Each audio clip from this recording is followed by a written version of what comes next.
के बारे में बात करेंगे जो स्टीव जॉब की बायोग्राफी में भी मेंशन की गई है, जिसमें लिखा है कि उन्होंने परमहंस योगानंद की ये बुक ऑटोबायोग्राफी ऑफ योगी हर साल पढ़ी है।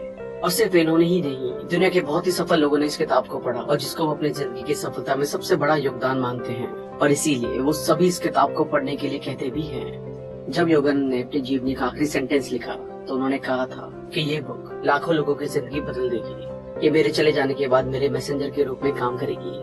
उनकी ऑटोबायोग्राफी में उनकी लाइफ की जर्नी को दिखाया गया है कि कैसे उन्होंने फिलॉसफीज को ढूंढा और उन्हें विकसित किया, जिससे उन्हें पूरी दुनिया में फॉलो किया गया। ये बुक रीडर्स को परमहंस योगानंद के जीवन से लोगों को जोड़ती है, जिसे इन्होंने 1946 में लिखा था, जिसमें उनके ईस्टर्न और वेस्टर्न दोनों वर्ल्ड के स्पिरिचुअल फिगर्स का वर्णन है।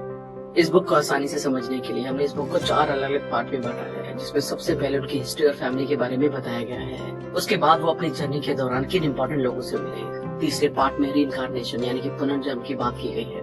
और आखिरी पार्ट में जो इस किताब का सबसे इम्पोर्टेंट पार्ट है, वहाँ योगानंद की सभी स्पिरिचुअल लर्निंग्स के बारे में डिटेल में बताया गया है। अगर आप कोई भी पार्ट स्किप करके दूसरे पार्ट पर जाना चाहते हैं तो आप टाइम स्टेप्स को भी फॉलो कर सकते हैं। सजेशन ये है कि इस वीडियो को बहुत ही ध्यान से और आराम से पूरा देखें। अगर आपने अब तक हमारे चैनल को सब्सक्राइब नहीं किया तो इससे पहले कि आप वीडियो में खो जाएं, इमीडिएटली चैनल को सब्सक्राइब और वीडियो को इमीडिएटली लाइक भी कर दें। हमारा चैनल यूट्यूब के बेस्ट समरी चैनल में से एक है। हमारी वीडियोस कभी कभी थोड़ी लंबी हो सकती है क्योंकि हम वीडियो बुक के कंटेंट पर कभी भी कॉम्प्रोमाइज नहीं करते, इसलिए वीडियो को एंड तक देखना जरूरी है। और याद रखिए, अगर ये वीडियो आपको पसंद आए तो सभी जरूरतमंद लोगों के साथ इस वीडियो को शेयर करना ना भूलें। क्या पता उनकी जिंदगी इस वीडियो को देखने के बाद बदल जाए। Family and history of Yogananda. Paramahansa Yogananda का जन्म एक बंगाली हिंदू फैमिली में मुकुंदलाल घोष के घर में गोरखपुर में हुआ।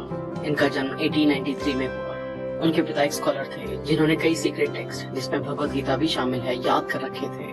वो बताते हैं कि भारतीय संस्कृति गुरु शिष्य रिलेशनशिप को सभी चीजों से ज्यादा महत्व देती है, क्योंकि ये विजडम और स्पिरिचुअलिटी पर आधारित होता है। योगानंद की पूरी फैमिली पूरी तरह से इस ट्रेडिशन में खुली हुई है। उनका मानना था कि योगानंद एक एनलाइटेड सोल है, जिन्होंने अपने चाइल्डहुड के दौरान अपने आप को कई रूप में मैनिफेस्ट किया है।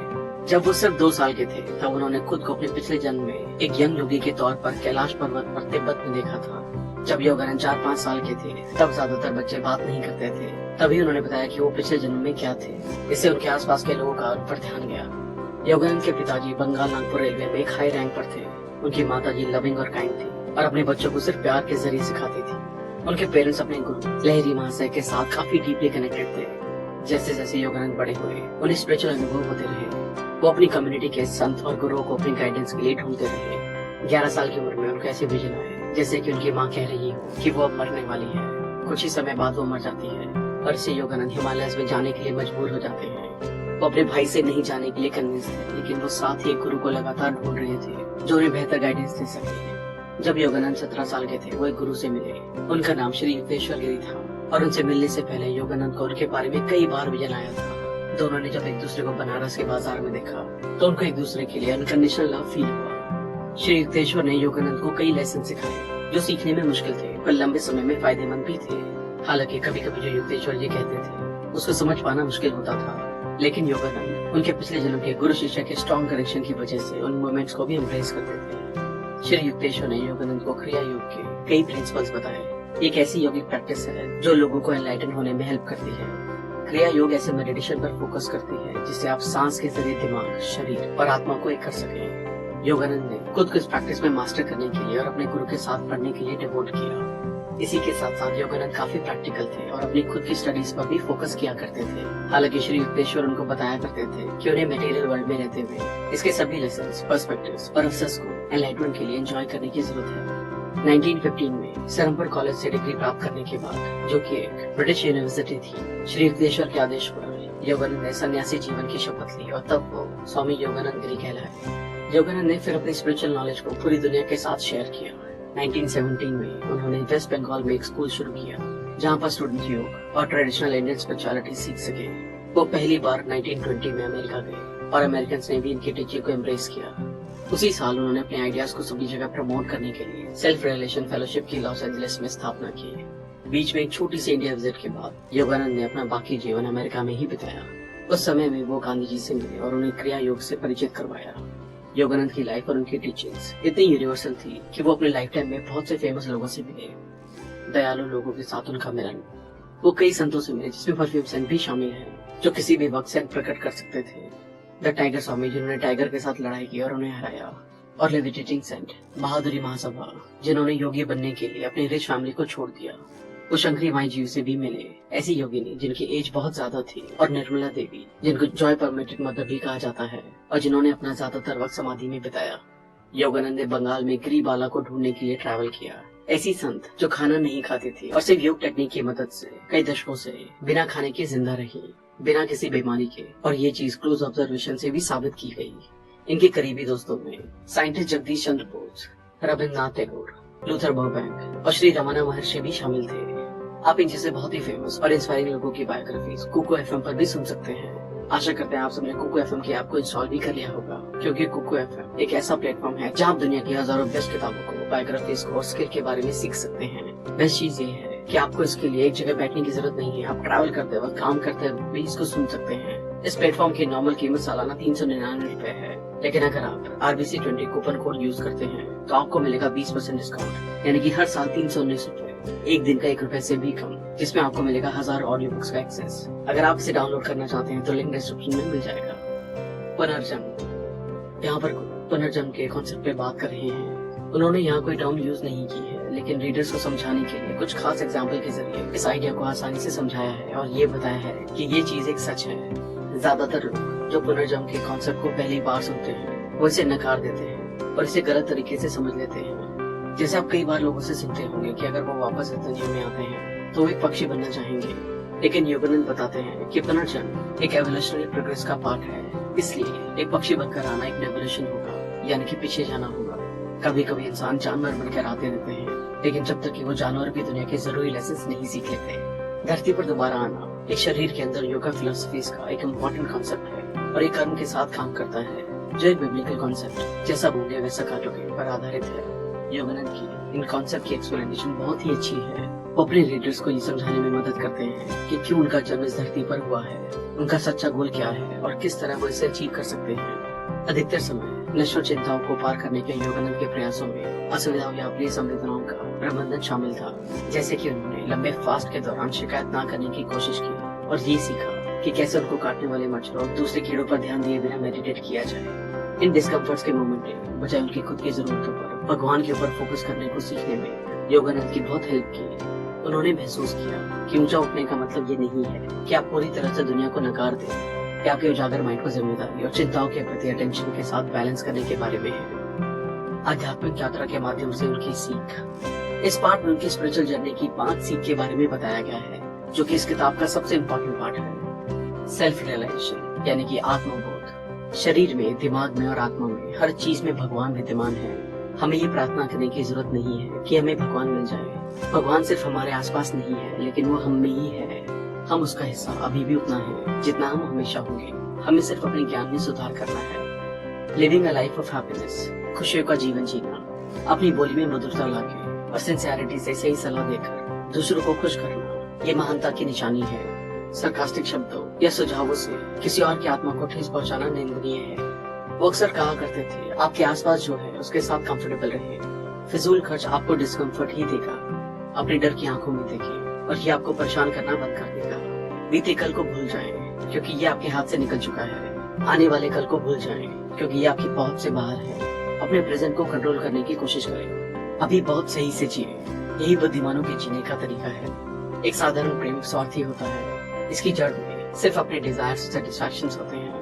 दिव्य प्रेम बिना शर्त, बिना सीमा, बिना परिवर्तन के साथ है। Living a purpose and being purposeful, उद्देश्य में रहना और उद्देश्यपूर्ण होना। जितना गहराई से हम समझते हैं उतना ही सबूत को बल मिलता है। एक यूनिफॉर्म प्लान नेचर में मौजूद सभी फॉर्म को लिंक करके रखता है। इंसान की चेतना अवस्था शरीर और सांसों की अवेयरनेस होती है। उनकी चेतना अवस्था जो नींद में एक्टिव होती है, उनकी मानसिक अवस्थाएं शरीर और सांस से अलग होने से जुड़ी है। उनकी अतिचेतन अवस्था इस भ्रम से मुक्ति है कि हमारा एग्जिस्टेंस हमारे शरीर और सांसों पर निर्भर करता है, क्योंकि आप अकेले अपने विचारों के लिए जिम्मेदार होते हैं, इसलिए आप ही उन्हें बदल सकते हैं। बीइंग इन सर्विस, सेवा में होना। कुछ लोग दूसरों को नीचे दबाकर आगे बढ़ने की कोशिश करते हैं। इंसान का मन भगवान की सर्वशक्तिशाली चेतना की एक चिंगारी है। ये आपको बता सकती है कि किसी भी चीज में बहुत ज्यादा इंटेंसिटी से आपका ताकत और मन भरोसा करता है, वो चीज तुरंत आपके पास आने लगती है। जितनी गहरी एक इंसान की सेल्फ रियलाइजेशन होती है अपनी सूक्ष्म वाइब्रेशन के जरिए, उतना ज्यादा वो यूनिवर्स को इन्फ्लुएंस कर पाता है। आपके दिल में एक चुंबक होती है जो सच्चे दोस्तों को आपकी ओर आकर्षित करती है। ये चुंबक निस्वार्थ होती है, दूसरों के बारे में पहले सोचती है। जब आप दूसरों के लिए जीना सीख लेते हैं तो वो आपके लिए जिएंगे। हमेशा याद रखें कि आप किसी से बिलोंग नहीं करते हैं, ना ही कोई आपसे बिलोंग करता है। इस बारे में सोचें कि किसी दिन अचानक आपको ये दुनिया छोड़कर जाना होगा, इसलिए अपनी जान पहचान भगवान से बनाएं। शांत रहें, सलील रहें, हमेशा खुद के कमांड में रहें। आप जल्दी ही जान पाएंगे कि इस दुनिया में ढलना कितना आसान है। सफलता का नियम स्वास्थ्य, समृद्धि और खुशी लाने के लिए आत्मा की शक्ति का उपयोग करना। विचार की शक्ति, आप अपनी सक्सेस और फेलियर को आपके सोचने के तरीके के हिसाब से तय करते हैं। आप में ज्यादा स्ट्रॉन्ग क्या है, सक्सेस के थॉट्स या फेलियर के थॉट्स। अगर आपका माइंड नॉर्मली नेगेटिव अवस्था में रहता है तो कभी कभार आने वाले पॉजिटिव थॉट्स सक्सेस को अट्रैक्ट नहीं कर पाएंगे। लेकिन अगर आप सही तरीके से सोचते हैं तो आप अपना लक्ष्य ढूंढ लेंगे, चाहे अभी आप खुद को अंधेरे में ही क्यों ना फंसा हुआ पाते हो। इच्छा शक्ति, पॉजिटिव थिंकिंग के अलावा सक्सेस पाने के लिए आपको इच्छा शक्ति के साथ लगातार काम करते रहना चाहिए। हर बाहरी नतीजा आपकी इच्छा शक्ति का एक रिजल्ट है, लेकिन ये पावर हमेशा कॉन्शियसली यूज नहीं की जा सकती, क्योंकि कॉन्शियस विल के साथ एक मैकेनिकल विल भी होती है। आप नियति को नियंत्रित कर सकते हैं। आपका दिमाग हर चीज का क्रिएटर है, इसलिए आपको चाहिए कि इसको अच्छी चीजें क्रिएट करने में ही लगाया जाए। अगर आप एक डायनामिक विल पावर के साथ एक थॉट से चिपके रहते हैं तो आखिर में एक वास्तविक बाहरी रिजल्ट निकल कर आता है। जब आप अपनी विल पावर को कंस्ट्रक्टिव पर्पस के लिए काम में लाने में सक्षम हो जाते हैं तब आप अपनी डेस्टिनी को कंट्रोल कर पाते हैं। लेकिन आपको अपने अंदर के शांत रहने वाले हिस्से में हमेशा श्योर होना चाहिए कि जो आप चाहते हैं वो आपके लिए सही है। तब आप अपने ऑब्जेक्टिव को हासिल करने के लिए अपनी इच्छा शक्ति का पूरी ताकत से इस्तेमाल कर सकते हैं। डर से लाइफ एनर्जी खत्म हो जाती है। ये आपकी डायनामिक विल पावर की सबसे बड़ी दुश्मनों में से एक है। डर आपकी उस लाइफ फोर्स को जो आपकी नर्व्स में लगातार बहती है उसको पैरालाइज कर देता है। आपके शरीर में वाइटलिटी कम हो जाती है। डर आपको उस चीज के डर से दूर नहीं ले जाता, बल्कि ये सिर्फ आपकी इच्छा शक्ति को कमजोर बनाता है। डर हमारे ब्रेन के जरिए शरीर के सब हिस्सों में एक गलत मैसेज भेजता है। ये हमारे दिल को कस देता है, डाइजेस्टिव फंक्शन को डिस्टर्ब कर देता है और साथ ही कई और शारीरिक डिस्टर्बेंस पैदा कर देता है। जब कॉन्शियसनेस भगवान पर होती है तब आपको कोई डर नहीं होगा। हर रुकावट करेज और फेथ के द्वारा ओवरकम कर ली जाएगी। असफलताओं से दृढ़ संकल्प जानना चाहिए। यहाँ तक कि फेलियर भी आपके विल पावर और आपके मटेरियल स्पिरिचुअल ग्रोथ के लिए एक उत्तेजक की तरह काम करने चाहिए। जब आप किसी भी काम में फेल होते हैं तो हर एक फैक्टर को एनालाइज करना आसान हो जाता है, ताकि आप भविष्य में उन गलतियों को रिपीट करने के चांसेस कम कर सके। आत्मविश्लेषण की आवश्यकता। प्रोग्रेस का दूसरा सीक्रेट है सेल्फ एनालिसिस, यानी कि आत्मनिरीक्षण। एक मिरर है जिसमें आप अपने माइंड को खोलकर देख पाते हैं जो अदरवाइज आपसे छुपा रहता है। अपने फेलियर की जांच करें और अपनी अच्छी और बुरी प्रवृत्तियों को सुलझाएं। देखें कि आप क्या हैं, आप क्या बनना चाहते हैं और कौन सी कमियां आपके लिए रुकावट बनी हुई है। पहल करने की रचनात्मक शक्ति। पहल करना या इनिशिएटिव लेना क्या होता है? ये आपके अंदर एक रचनात्मक क्षमता है, अनंत निर्माता की एक चिंगारी है। ये आपको कुछ क्रिएट करने की ताकत दे सकती है जो कभी किसी ने क्रिएट नहीं किया हो। ये आपको वही चीजें नई तरीके से करने के लिए प्रेरित करती है। जाहिर तौर पर अगर आप इनिशिएटिव लेने की पावर को समझ सकें तो जीरो से कुछ क्रिएट करना ये दर्शाता है कि जो असंभव दिखता है वो संभव हो सकता है। सभी लोगों में भगवान की छवि देखें। कई लोग अपनी गलतियों के लिए बहाना ढूंढ लेते हैं और दूसरे लोगों को बुरे तरीके से जज करते हैं। दूसरों को माफ करके और खुद की नाकामियों को परख कर उन्हें ओवरकम करके हमें इस एटीट्यूड को बदलना होगा। थॉट्स की आदतें हर किसी की लाइफ को कंट्रोल करती हैं। सक्सेस का जल्दी आना या डिले होना किसी की आदत पर बहुत निर्भर करता है। ये कोई आते जाते इंस्पिरेशन या ब्रिलियंट आइडियाज नहीं होते हैं, जितना कि आपकी रोजमर्रा की मेंटल हैबिट्स आपकी लाइफ को कंट्रोल करती है। आपके थॉट्स की हैबिट्स वो दिमागी चुंबक है जो आपके लिए कुछ निश्चित चीजें, लोग और कंडीशन की तरफ खींचती हैं। थॉट्स की अच्छी हैबिट्स बेनिफिट्स और अपॉर्चुनिटीज को अट्रैक्ट करती हैं। थॉट्स की बुरी हैबिट्स आपको दिखावटी लोगों और अनफेवरेबल एनवायरनमेंट की तरफ अट्रैक्ट करती हैं। डिवाइन इच्छा की शक्ति। डिवाइन विल की कोई सीमाएं नहीं होती है। ये नोन और अननोन, नेचुरल और मिरेकल सभी तरह के लॉस के थ्रू काम करती हैं। ये आपकी किस्मत बदल सकती है, मरे हुए को चला सकती है, पहाड़ों को समुद्र में बदल सकती है और एक नया सोलर सिस्टम क्रिएट कर सकती है। अबंडेंस के ऑप्शन से जैसे कि सभी पावर्स इच्छा शक्ति में विद्यमान होती हैं, इसलिए सभी स्पिरिचुअल और मटेरियल गिफ्ट्स बाउंडलेस अबंडेंस से बहते हैं। ये सभी गिफ्ट्स पाने के लिए आपको अपने दिमाग से सीमित और गरीबी के विचारों को उखाड़ फेंकना होगा। यूनिवर्सल माइंड एक परफेक्ट माइंड है जिसमें कोई कमी नहीं है। उस कभी न खत्म होने वाली सप्लाई तक पहुंचने के लिए आपको एक अबंडेंस की कॉन्शियसनेस मेंटेन करनी होगी। चाहे आपको ये भी ना पता हो कि आपका अगला पैसा कहाँ से आएगा, आपको डर को रोकना होगा। जब आप अपना काम बखूबी करते हैं और बाकी भगवान पर छोड़ देते हैं, आप देखेंगे कि अजनबी ताकतें आपके लिए आगे आएंगी और आपकी विशेष जल्दी पूरी हो जाएंगी। ये अबंडेंस का कॉन्फिडेंस और कॉन्शियसनेस मेडिटेशन के जरिए हासिल किया जा सकता है। ध्यान का तरीका। बिजनेस की कंसिस्टेंट सिचुएशन में रहने से हमारे दिमाग पर तनाव छा जाता है और हम अपनी उच्च चेतना से अलग हो जाते हैं। मेडिटेशन एक ड्रेन की तरह होता है। यह हमें हमारे नेगेटिव इमोशन के सामने खुलने का मौका देता है ताकि हम उन्हें बाहर निकाल सकें। ये थोड़ा दर्दनाक हो सकता है, लेकिन नेगेटिव इमोशन के साथ बैठना, उनको ठीक करने का, हमारे डर को खत्म करने का, उन बिलीफ को बाहर निकालने का जो हमें लाइफ में पीछे रखते हैं, सबसे बेहतर तरीका है। ध्यान और मेडिटेशन की पावर से आप अपने माइंड की कभी ना खत्म होने वाली पावर को, अपने डिजायर को पाने और सभी डर के दरवाजे बंद करने के लिए डायरेक्ट कर सकते हैं। सभी सक्सेसफुल लोग डीप कंसंट्रेशन को बहुत महत्व देते हैं। वो सही सॉल्यूशंस को ढूंढने और उनका सामना करने के लिए अपने माइंड में गहराई तक जाते हैं।